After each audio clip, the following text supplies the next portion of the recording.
in a place that offers such wide open spaces, it's just natural. Get behind the wheel and put your foot in it.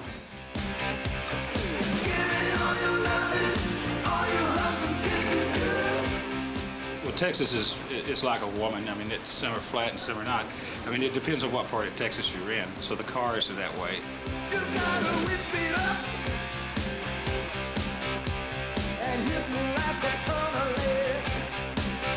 If I blow my top. See, the thing about Texas is we can go in any direction. From this place right here, which is right in the middle of Houston, and in 20 minutes, I can be doing 200 miles an hour. Frank, of course, finds it very easy to do 200 miles an hour because he has a fistful of Ferraris. But what about the other two, the weird beards? What sort of cars do they drive? Texas is really a strange place. There is so much a cultural mix of influences. You find low-riders, high-riders, and all points in between. The 49 Mercury I have out there right now is a big lead sled, large car, but that probably became popular because it was easier to make out at the drive-in rather than going fast. You can go fast inside the car sitting still. What about this, though, the Eliminator? I mean, I bet that doesn't hang around. I've yet to put it nose to nose with Frank, but all in good fun. You know, when we're doing music, the game is really to stay in the groove, not to speed up or drag behind. So we're pretty much neck and neck so far. I prefer a lightweight car, high revving, a car that you can use more of your driving skills, as opposed to an American car, which is generally heavier, big engined, and is mostly just has to do with your right foot. So I like the nimbleness of the Italian cars. He is the propellant, if you will. I think anything slower than a Ferrari would be detrimental to the musical stylings that we pursue. The idea of the car is to get to the next party. You know, my preference is to get there in a Ferrari. You know, I'll get there quicker and stay longer and get home before you do.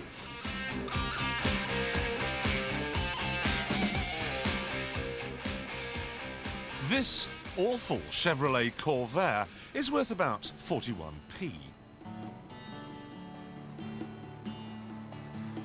This one, however, according to its owner, is worth $41 million.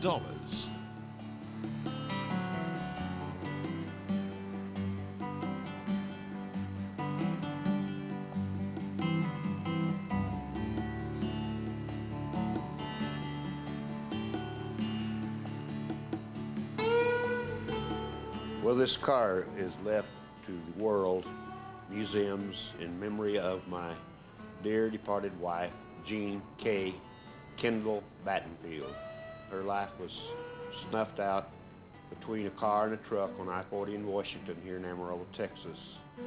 And it was a great loss to me. The car has been therapy for me. It is done to be different. There's nothing in the world like it. It's classified as artwork. There'll never be another one. The jewelry is all nieces, nephews, grandma, grandpa, mother's jewelry, sister's jewelry, brother's jewelry.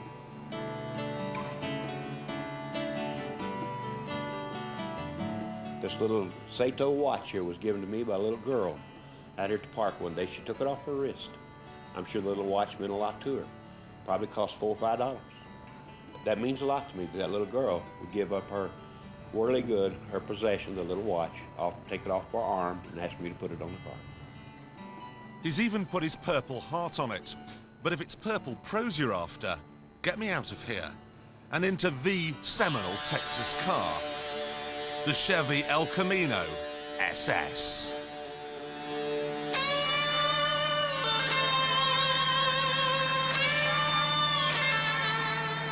Many things make it appropriate. First, it's a pickup truck. Second, it has an enormous 7.4-litre, 430 horsepower V8. And third, back in the 70s, it was built here.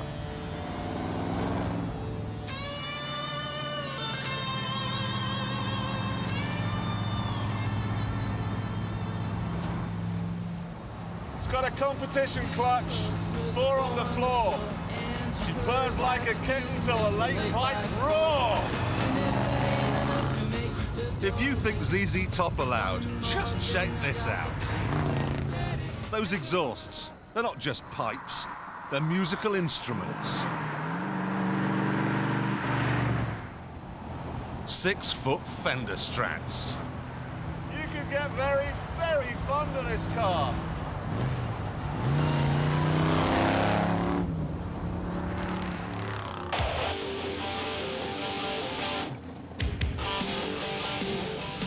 Elsewhere in America, custom cars look like this, but here, it ain't no good unless it's got a flatbed on the back.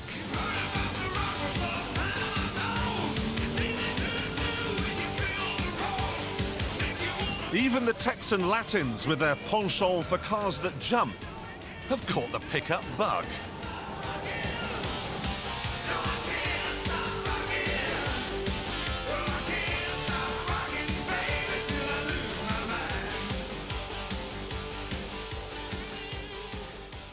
I think we're talking here about the Range Rover syndrome. By riding around town in their flash pickup trucks, these urban cowboys really do believe they got a ranch somewhere. They sit out at night round a campfire with a cold beer and a couple of wild, wild women. The trouble is, their dreams were manufactured by Hollywood.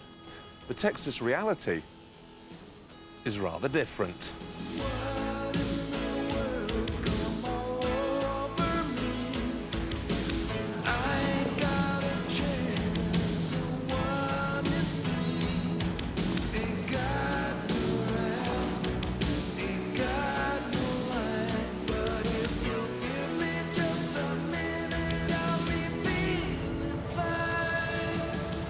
For probably 14 years, and I hadn't got over how ugly it is yet. I used to come out in the evening sometime when I'd come out with a cup of coffee and spend a few minutes, and I'd back out the road and look at it. You're just the ugliest thing I ever seen. And that is official. It's just been voted the ugliest pickup truck in all of Texas.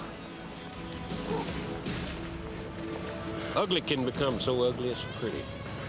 And it can fool you. It can be very deceptive, but you get to looking at it and all of a sudden the ugliness just moons you. You know, you're mooned then. You're hooked on it. And you think, good gosh, I've never seen nothing that ugly. And you can't walk away without turning around at least 3 times and looking back at it and shaking your head.